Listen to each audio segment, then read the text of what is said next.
Praise the lord అందరికీ. మరి గడిచిన వారమంతా మనల్ని దేవుడు కాచి కాపాడి మరి పునరుత్థాన దినమునిచ్చి మరి ఆయనని స్తుతించే భాగ్యాన్ని మనకిచ్చినందుకు దేవునికి వందనాలు. మరి అదేవిధంగా మనమందరము మరి నీ ప్రేమే చాలయా నీ కరుణే చాలయా అనే పాట పాడుచు దేవుణ్ణి ఆరాధించుకుందాము. మరి ఆయన ప్రేమ ఎల్లప్పుడూ మనతో ఉన్నది. మనలను ఎవరు మరచినా ఎవరు విడిచినా కానీ దేవుడు మాత్రం మనని ఎన్నడూ విడవకుండా తన రెక్కల కింద మనల్ని భద్రంగా ఉంచినాడు. దాన్ని బట్టి దేవునికి వందనాలు. మరి అదేవిధంగా మనందరము ఈ పాట పాడుచు దేవుణ్ణి గణపరుచుకుందాం.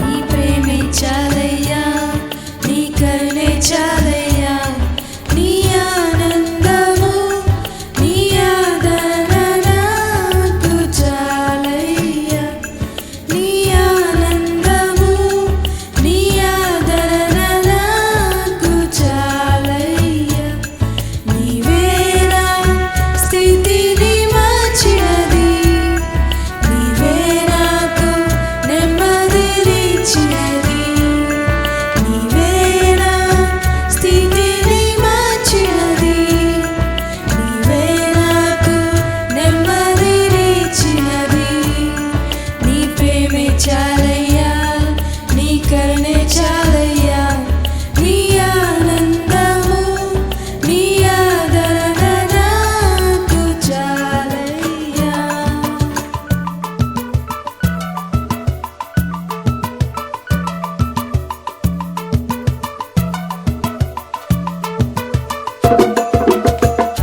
కష్టమైన నష్టమైన కలిమి అయిన సంబంధమైన కష్టమైన నష్టమైన కలిమి అయిన సంబంధమైన నా తోడు నీడగా నీవు నాకుండగా నా తోడు నీడగా నీవు నాకుండగా దిగులేమీ లేదయ్యా దిగులేమీ లేదయ్యా నీవేనా స్థితిని మార్చినది నీవే నాకు నెమ్మదినిచ్చినది నీవేనా స్థితిని మార్చినది నీవే నాకు నెమ్మదినిచ్చినది నీ ప్రేమే చాలయ్యా నీ కరుణే చాలయ్యా నీ ఆనందము నీ ఆదరణ నాకు చాలయ్యా నీ ఆనందము నీ ఆదరణ నాకు చాలయ్యా.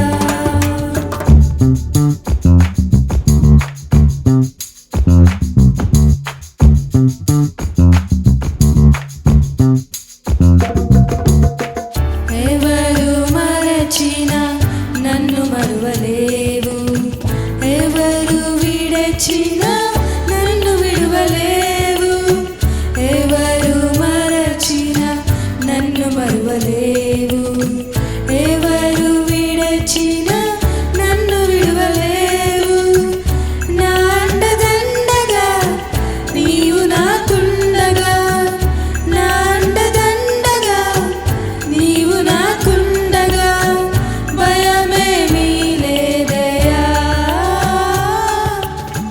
భయమేమీ లేదయ్యా నీవేనా స్థితిని మార్చినది నీవే నాకు నెమ్మదినిచ్చినది నీవేనా స్థితిని మార్చినది నీవే నాకు నెమ్మదినిచ్చినది నీ ప్రేమే చాలయ్యా నీ కరుణే చాలయ్యా నీ ఆనందము నీ ఆదరణ నాకు చాలయ్యా.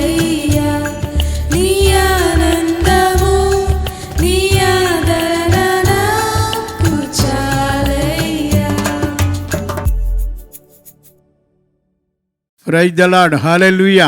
దేవునికి మహిమ కలుగును గాక. ప్రభునందు ప్రియమైన దేవుని బిడ్డలారా, మరి దేవుడు మనల్ని ప్రేమించి గడిచిన వారం నుంచి మరి ఒక వారం మనకి దేవుడు పునరుత్థాన దినమును మనకు అనుగ్రహించినందుకు దేవునికి వందనాలు చెల్లిస్తున్నాం. ఈ సమయంలో మరి వాక్యానికి ముందు మనం చిన్న ప్రార్థన చేసుకుందాం. ప్రేమ నమ్మకం గల ప్రభువా, మీకు వందనాలు స్తోత్రాలు చెల్లిస్తున్నాం తండ్రి. గడిచిన పునరుత్థాన దినము నుంచి ఇంతవరకు నన్ను, మమ్మలను, సంఘాన్ని, సంఘ బిడ్డలందరినీ క్షేమంగా, ఆరోగ్యంగా, మంచిగా ఉంచినందుకు మీకు వందనాలు చెల్లిస్తున్నాం. ఈ సమయంలో ప్రభువా, వాక్యాన్ని మాట్లాడుచుండగా నీ ఆత్మతో అభిషేకించుకుని మీకే మహిమకరంగా నడిపించుకోమని తల వంచిన మమ్మల్ని అందరినీ మీ చేతులకు అప్పగిస్తూ వినుచున్న బిడ్డలు వినగలిగిన మనసు, గ్రహించగలిగిన హృదయం, ఈ మాటలు మాకు ఆశీర్వాదకరంగా చేసి మీకే మహిమ తెచ్చుకోమని యేసునామని అడుగుచున్నాం తండ్రి. ఆమేన్. Praise the lord. ప్రభునందు ప్రియమైన దేవుని బిడ్డలారా, ఈ సమయంలో యోహాను సువార్త 16వ అధ్యాయము 7-8 వచనాలు మనం చదువుకుందాం. అయితే నేను మీతో సత్యము చెప్పుచున్నాను, నేను వెళ్ళిపోవుట వలన మీకు ప్రయోజనకరము. నేను వెళ్ళని ఎడల ఆదరణకర్త మీ యొద్దకు రాడు. నేను వెళ్ళిన ఎడల ఆయనను మీ యొద్దకు పంపుదును. ఆయన వచ్చి పాపమును గూర్చియు, నీతిని గూర్చియు, తీర్పుని గూర్చియు లోకమును ఒప్పుకొన చేయును. దేవునికి మహిమ కలుగును గాక. గత ఆదివారం నాడు మరి ఈ యొక్క వాక్యాన్ని చదువుకుని మనం నేర్చుకున్న మాట ఏంటంటే, ఈ యొక్క మాటలో 3 విషయాలు మనకు కనిపిస్తున్నాయి. ఒకటి పరిశుద్ధాత్ముడు వచ్చి, ఒకటి పాపమును గూర్చి, నీతిని గూర్చి, అలాగే తీర్పుని గూర్చి ఒప్పిస్తాడు అని చెప్పి విన్నాం. గత ఆదివారం నాడు మనం నేర్చుకున్నదంటే పాపము లేనివాడు అని పరిశుద్ధాత్మ ద్వారా తెలుసుకున్నాం. మరి ఈ దినము నీవు నీతిమంతుడనని చెప్పుకునే అర్హత లేని నిన్ను పరిశుద్ధాత్ముడు ఒప్పింపజేస్తూ ఒప్పుకొన చేయును. నీవు క్రీస్తుని బట్టి నీతిమంతుడు అని. దేవునికి మహిమ కలుగును గాక. ఈరోజు మనము నీతిని గురించి మాట్లాడుకుందాం. Praise the lord. హల్లెలూయా. ఎందుకంటే ప్రభునందు ప్రియమైన దేవుని బిడ్డలారా, ఇక్కడ చూడండి, పరిశుద్ధాత్ముడు వచ్చి నీతిమంతుడవు నీవు అని ఒప్పించటానికి పరిశుద్ధాత్ముడు వచ్చాడని మనం నేర్చుకుంటున్నాం. కనుక పరిశుద్ధాత్మునికి మనం ఒక విషయాన్ని మనం తెలుసుకోవాలి. యెషయా గ్రంథము 11వ అధ్యాయము 2వ వచనాన్ని మనం చదువుకుందాం. యెహోవా ఆత్మ జ్ఞాన వివేకములకు ఆధారమగు ఆత్మ, ఆలోచన బలములకు ఆధారమగు ఆత్మ, తెలివిని యెహోవా యెడల భయభక్తులను పుట్టించు ఆత్మ అతని మీద నిలుచును. దేవునికి మహిమ కలుగును గాక. క్రీస్తునందు ప్రియమైన దేవుని బిడ్డలారా, ఇక్కడ మనం చదివిన వాక్యములో మరి యెషయా గ్రంథంలో చూసినట్లయితే దేవుని ఆత్మ మనకి జ్ఞానాన్ని ఇస్తుంది, వివేకాన్ని ఇచ్చి క్రీస్తునిలో మనం ఏమై ఉన్నామన్న సత్యాన్ని మనకి తెలియపరుస్తుంది అన్నమాట అండి. హల్లెలూయా. ఇంకొక మాటలో చూస్తే చూడండి, మొదటి కొరింథీలు రాసిన పత్రిక 2వ అధ్యాయము 15వ వచనాన్ని మనం చదువుకుందాం. ఆత్మ సంబంధమైన వాడు అన్నిటినీ వివేచించును, కానీ అతడు ఎవని చేతనైనను వివేచింపబడడు. దేవునికి మహిమ కలుగును గాక. పరిశుద్ధాత్మ దేవుని యొక్క మర్మములను, దేవుని యొక్క మాటలను జాగ్రత్తగా తెలియచేయటానికి దేవుని ఆత్మ ఈ భూమి మీదకి వచ్చిందని మనకి తెలియబడుతుంది. అలాగే పరిశుద్ధాత్మ అర్థం కావాలంటే పరిశుద్ధాత్మ వివేకము ఇస్తేనే ఆ మర్మం మనకి అర్థమవుతుంది అన్నమాట అండి. Praise the lord. హల్లెలూయా. లేకుంటే అర్థము కాదు. చూడండి, ఇక్కడ ఒక మాటలో చూసినట్లయితే 2:14 వచనాన్ని చూసినట్లయితే, ప్రకృతి సంబంధి అయిన మనుషుడు దేవుని ఆత్మ విషయములను అంగీకరింపడు, అవి అతనికి వెర్రితనముగా ఉన్నవి, అవి ఆత్మానుభవం చేతనే వివేచింపబడును గనుక అతడు వాటిని గ్రహింపజాలడు. దేవునికి మహిమ కలుగును గాక. పరిశుద్ధాత్ముడు మనకి తెలియచేసే వాటిని తెలుసుకుంటానికి లోక జ్ఞానముతో కాకుండా మన జ్ఞానముతో దేవుని పరిశుద్ధాత్మ జ్ఞానముతో మనము తెలుసుకోవటానికి దేవుడు మనకి సహాయం చేస్తాడండి. ఇంకొక మాటలో చెప్తే లోక జ్ఞానం అన్న మాట గురించి చూసి 1 కొరింథీయులు రాసిన పత్రిక 1వ అధ్యాయం 21వ వచనములో దేవుని జ్ఞానానుసారముగా లోకం తన జ్ఞానం చేత దేవునిని ఎరుగకుండినందున సువార్త ప్రకటన ఎన్ను వెర్రితనము చేత నమ్మువారిని రక్షించుట దేవుని దయాపూర్వక సంకల్పమాయను. దేవునికి మహిమ కలుగునుగా. వారి జ్ఞానముతో దేవుని యొక్క మంచితనాన్ని అన్న దానిని తెలుసుకోలేరటండి. కానీ క్రీస్తునందు ప్రియమైన దేవుని బిడ్డలారా, మనకైతే అన్యజనులమైన మనకైతే పరిశుద్ధాత్ముడు మనము నీతిమంతులమని పరిశుద్ధాత్మ ద్వారా మనకి దేవుడు తెలియజేస్తున్నాడు అన్నమాట అండి. ఇంకొక మాటలో చూస్తే కొలొస్సీయులకు రాసిన పత్రిక 1వ అధ్యాయము 27వ వచనాన్ని మనం చదువుకుందాం.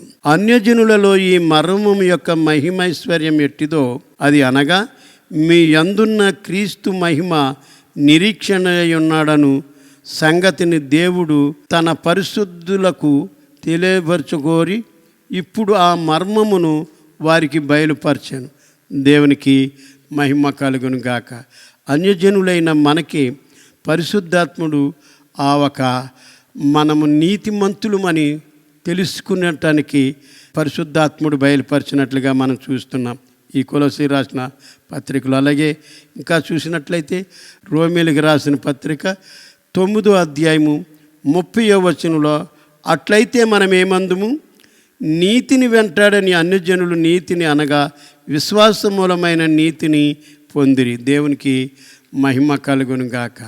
చూడండి, నీతిమంతులమని చెప్పుకునటానికి అర్హత లేని మనలను తన కృప ద్వారా పరిశుద్ధాత్ముడు వచ్చి అన్యజనులైన మనకి తెలియపరిచాడు అన్నమాట అండి.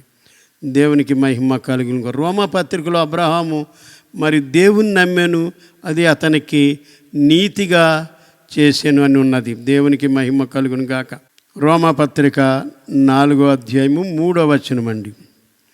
లేఖనం ఏమి చెప్పుచున్నది, అబ్రహాము దేవుని నమ్మెను, అది అతనికి నీతిగా ఎంచబడెను. దేవునికి మహిమ కలుగును గాక. హల్లెలూయా. చూడండి, ఇక్కడ చదివిన ఈ వాక్యములో అబ్రహాము దేవుని నమ్మెను, అది అతనికి నీతిమంతుడిగా చేశాడని ఉందండి.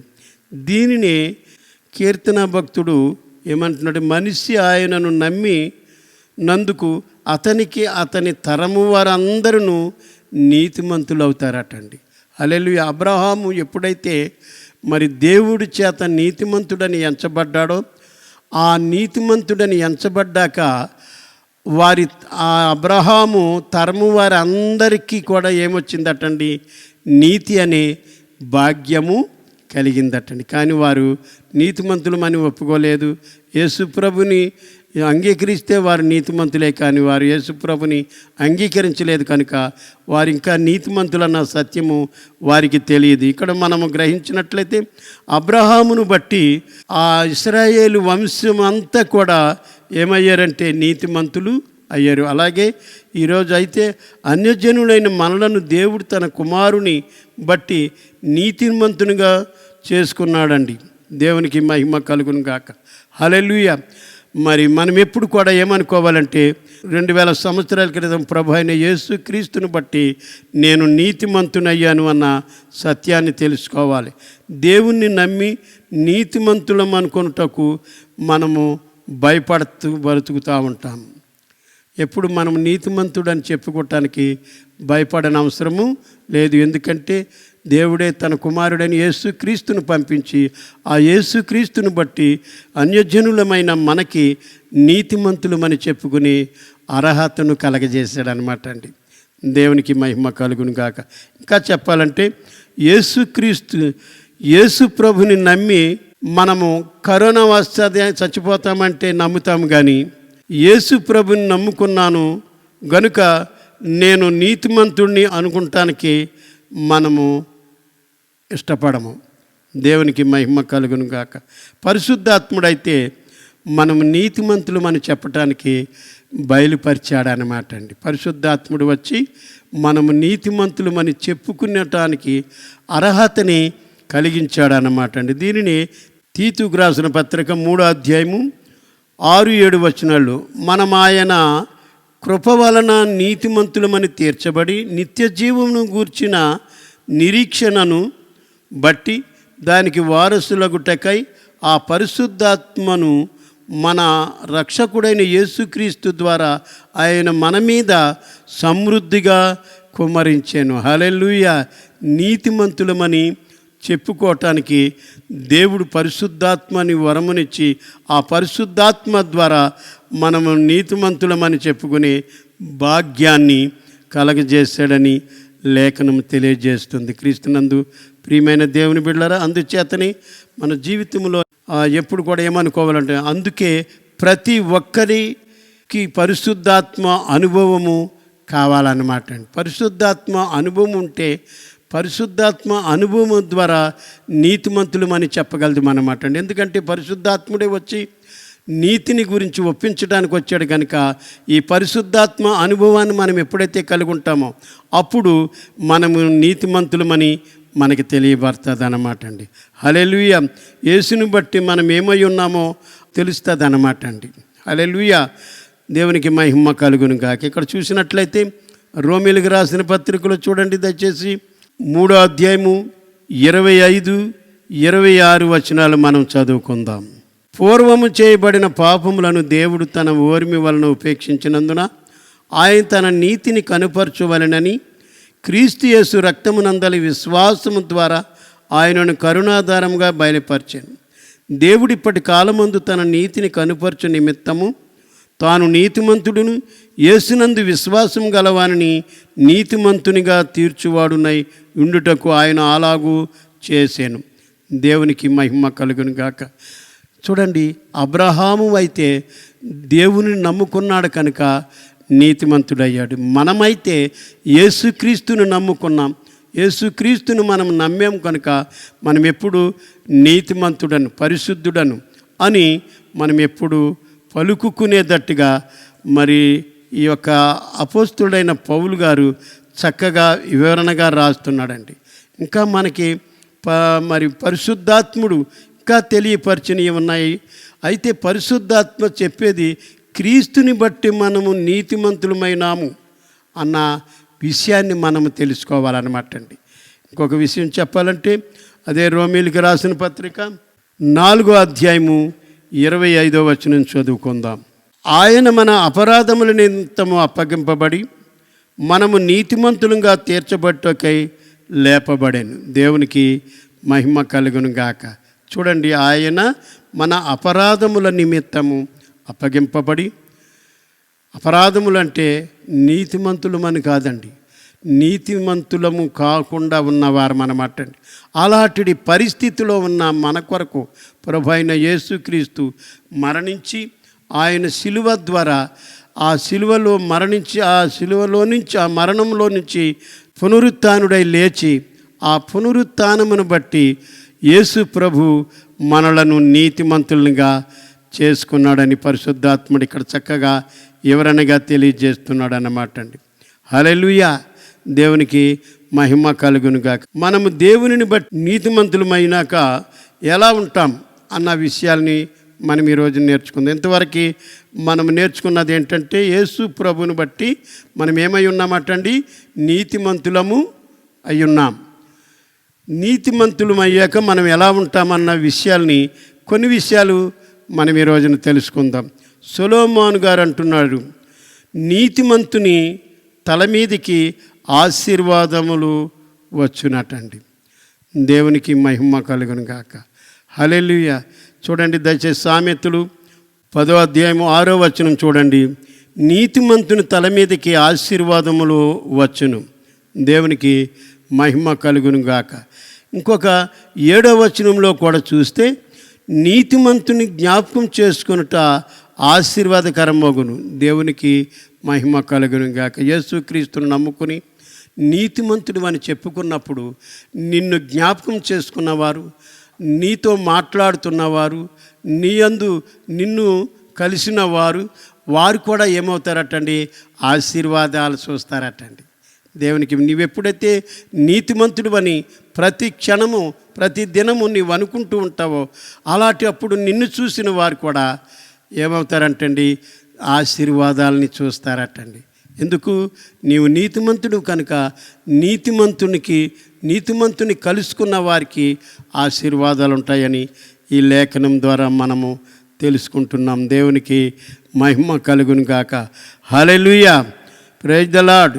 దేవుని చేత నీతిమంతులైన వారిని జ్ఞాపకం చేసుకొనుట ఏంటంటండి? ఆశీర్వాదం అంటండి. అందుకనే ఎప్పుడు కూడా నేను దేవుని ప్రభు అయిన క్రీస్తుని నమ్ముకున్నాను, యేసు ప్రభుని బట్టి నేను నీతిమంతుడను, యేసు ప్రభుని బట్టి నేను ఆశీర్వదించబడిన వ్యక్తిని, యేసు ప్రభుని బట్టి నేను నీతిమంతుడని చెప్పుకున్నప్పుడంట నీవు ఆశీర్వాదకరంగా ఉంటావు, ఇతరులకు ఆశీర్వాదకరంగా ఉంటావు. దేవునికి మహిమ కలుగును గాక. దేవునికి మరొకసారి మనందరం కూడా చెప్పవలసింది ఏంటంటే థ్యాంక్ యూ చెప్పాలన్నమాట. ఎందుకంటే నీతి యథార్థత లేని మనలను యథార్థతగా చేసుకున్నాడు కనుక. ఇంకొక మాటలో చూసినట్లయితే దావీదు కీర్తన భక్తుడు అంటున్నాడు, 37వ కీర్తన 25, 26 వచనాలు మనం చదువుకున్నట్లయితే, నేను చిన్నవాడినై ఉంటిని, ఇప్పుడు ముసలివాడినై ఉన్నాను. దావీదు గారు అంటున్నారు, అయినను నీతిమంతులు విడువబడుట నేను చూడలేదు. నీతిమంతులు అంటండి ఎప్పుడు కూడా ఆశీర్వాదకరంగా ఉంటారటండి. ఇంకొకరికి ఆశీర్వాదకరంగా ఉంటారండి, ఇంకొకరికి దీవెనికరంగా ఉంటారటండి, ఇంకొకరికి మంచిగా ఉంటారటండి, ఇంకొకరికి ఎప్పుడు కూడా ఒకరికి ఇచ్చేవారుగా ఉంటారటండి, ఒకరి దగ్గర తీసుకునేవారుగా ఉండరటండి. వారి కుటుంబం అంటండి ఎల్లప్పుడూ ఆశీర్వాదకరంగా ఉంటుందంటండి. అబ్రహాం గారి గురించి చూసినట్లయితే, అబ్రహాము చూడండి దేవునిని నమ్ముకున్నాకంటండి ఎక్కడ ఎటువంటి పరిస్థితిలో కూడా కొదువు లేకుండా జీవించాడు. ఆయన తరతరాలకు ఆశీర్వాదకరంగా ఉన్నాడటండి. వారందరూ నీతిమంతులు అనుకుంటానికి అర్హత కలిగిన వారుగా ఉన్నారటండి. అలాగే యేసు ప్రభువును నమ్ముకున్న మనము కూడా యేసు ప్రభువును బట్టి నీతిమంతులము అని చెప్పుకుంటానికి మనం అర్హత కలిగి ఉన్నాం. రెండోది ఆశీర్వాదం కలిగిన వారమని, కొదువలేని వారమని, ఎల్లప్పుడూ మంచిగా ఉన్నవారమని చెప్పుకుంటానికి దేవుడు మనలను ఆ విధంగా ఆశీర్వదించాడటండి. ఇంకా చెప్పాలంటే క్రీస్తునందు ప్రియమైన దేవుని బిడ్డలారా, నీతిమంతుడు అంటండి ఎలా ఉంటాడంట, సామెతల్లో చూసినట్లయితే ఒక సత్యము మనకి తెలుస్తుంది. సామెతలు 28వ అధ్యాయము 1వ వచనం అండి, ఎవడును తరమకుండానే దుష్టుడు పారిపోవును, నీతిమంతులు సింహము వలె ధైర్యముగా నుందురు. Praise the lord. ఇంకొకటి చూసినట్లయితే దేవుని కుమారుడైన యేసుక్రీస్తుని బట్టి నీతిమంతుడు అయ్యావు కనుక నీవెప్పుడు ధైర్యంగా ఉంటావన్నమాట. భయముతో ఉండవండి, బాధలతో ఉండవండి, ఇబ్బందులతో ఉండవండి, సమస్యలతో ఉండవండి, కష్టాలతో ఉండవండి, ఎల్లప్పుడూ ఆశీర్వాదకరంగా ఉంటావన్నమాట అండి. దేవునికి మహిమ కలుగును గాక. Praise the lord. హల్లెలూయా. ఎలా ఉంటారంటే సామెతలో జ్ఞాని అని సొలొమోను అంటున్నాడు, సింహము వలె ధైర్యంగా ఉంటారటండి. దేవునికి మహిమ కలుగును గాక. నేను అబ్రహాము ఆ విధంగా తరాలకి ఆశీర్వాదకరంగా ఉన్నాడు. ఈ రోజున నీవు నేను క్రీస్తుని నమ్ముకున్న మనము, యేసు ప్రభుని నమ్ముకున్న మనం ఎప్పుడు కూడా యేసు ప్రభుని బట్టి నీతిమంతులము కనుక మన కుటుంబానికి మనం ఆశీర్వాదకరంగా ఉంటాం, మన సంఘానికి మనం ఆశీర్వాదకరంగా ఉంటాం, మన కుటుంబంలో మనం ఎల్లప్పుడూ దీవెనికరంగా ఉంటాం, ఎల్లప్పుడూ ఆయన కృపను బట్టి మనం మంచి స్థితిలో ఉంటాం. ఎందుకనంటే ఆయన మనలను నీతిమంతులుగా ఉండి అనేక మందికి ఆశీర్వాదకరంగా ఉండేటట్టుగా చేశాడనమాట. ఇంకొకటి మనం చెప్పుకున్నట్లయితే, నీవెప్పుడైతే నీతిమంతురాలని అనుకుంటావో నీ పిల్లలకు కూడా నీవేం చెప్తున్నావంటే నీతిమంతులని నీవెప్పుడైతే చెప్తున్నావో, నీతిమంతుడిని నువ్వెప్పుడైతే పలుకుతున్నావో అప్పుడు నీ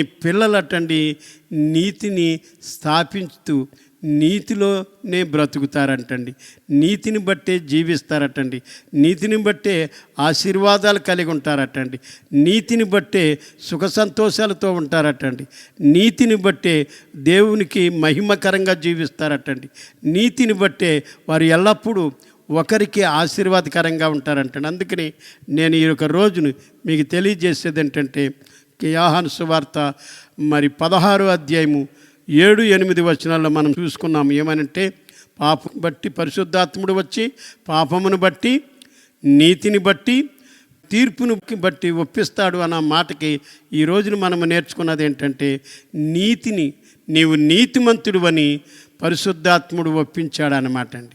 నీవు నీతిమంతుడవి, పరిశుద్ధుడివి, నీవు అన్నిటినీ కలిగి ఉన్నవాడివి, నీతిమంతుడు కనుక. ఇంకొక మాటలో చదువుకుందాం. రోమీయులకు రాసిన పత్రిక 3వ అధ్యాయము 24వ వచనంలో చూస్తే, కాబట్టి నమ్మువారు ఆయన కృపచేతని క్రీస్తు యేసునందలి విమోచనము ద్వారా ఉచితముగా నీతిమంతులని తీర్చబడుచున్నారు. హల్లెలూయా. ఎలాగా నీతిమంతులయ్యారటండి? ఉచితంగా. ఆమేన్. హల్లెలూయా. యేసుక్రీస్తు కృప ద్వారా. మరొకసారి చదువుతున్నానేనండి. కాబట్టి నమ్మువారు ఆయన కృపచేతని క్రీస్తు యేసునందలి విమోచనము ద్వారా ఉచితముగా నీతిమంతులను తీర్చబడుచున్నారు. దేవునికి మహిమ కలుగును గాక. ఈ యొక్క సమయంలో ప్రియ దేవుని బిడ్డలారా, మనందరం గ్రహించవలసింది, 2000 సంవత్సరాల క్రితం దేవుడు తన కుమారుడైన యేసుక్రీస్తును పంపించి మనము నీతిమంతుడు అని చెప్పుకునే భాగ్యాన్ని మనకి కలిగించాడు. ఎల్లప్పుడూ నీతిమంతులమని చెప్పుకుంటూ ఆయన కృప ద్వారా, ఆయన ప్రేమ ద్వారా సంఘములోను కుటుంబంలోను ఆశీర్వాదకరంగా ఉండటానికే దేవుడు మనలను నీతిమంతులుగా చేశాడు. కనుక ఎల్లప్పుడూ మనందరము నీతిమంతులము, యేసుక్రీస్తుని బట్టి నీతిమంతులమని చెప్పుకుందాం. దేవుడి మాటలను తన వినికిడిలో ఆశీర్వదించును గాక. దయచేసి అందరు తలలు వంచండి, ప్రార్థన చేసుకుందాం. మమ్మల్ని మిక్కిలి కనికరంతో ప్రేమించిన యేసయ్య, మీకు వందనాలు చెల్లిస్తున్నాం తండ్రి. మరి నాయన, గత వారము నుంచి మరి నీ ఒక వాక్యము ప్రభు యోహాను సువార్త 16వ అధ్యాయము 7-8 నాయన వచనాల ద్వారా మాతో మీరు మాట్లాడుతున్నందుకు మీకు వందనాలు నాయన. గత ఆదివారం అయితే నాయన పాపము నుంచి మమ్మల్ని ఒప్పించారు అని నేర్చుకున్నాం. ఈ వారం అయితే నాయన యోగ్యత లేని మమ్మలను నీతిమంతులుగా చేశాడని పరిశుద్ధాత్ముడు తెలియపరిచాడు. ప్రభు యేసుక్రీస్తుని బట్టి మేము నీతిమంతులమని చెప్పుకునే భాగ్యాన్ని మాకు ఇచ్చినందుకు వందనాలు చెల్లిస్తున్నాం.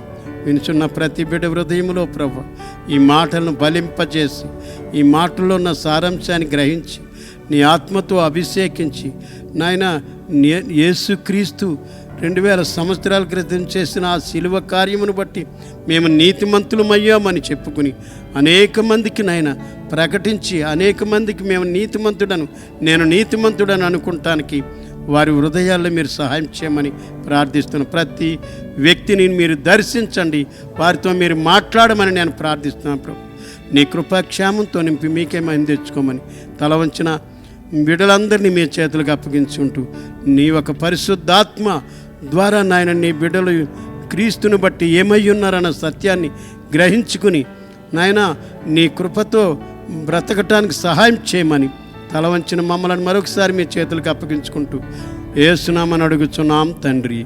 ఆమేన్. మన తండ్రి అయిన దేవుని ప్రేమ, ప్రభు అయిన యేసుక్రీస్తు వారి కృప, పరిశుద్ధాత్మ సహవాసం ఇప్పుడు ఎల్లప్పుడూ మనందరికీ సదాకాలం తోడుగా ఉండి నడిపించును గాక. ఆమేన్. యేసు రక్తమే చేయం, ప్రభు యేసు రక్తమే చేయం, ప్రభు యేసునామనకు సంపూర్ణ విజయం కలుగును గాక. Amen. Praise the lord. Thank you for watching.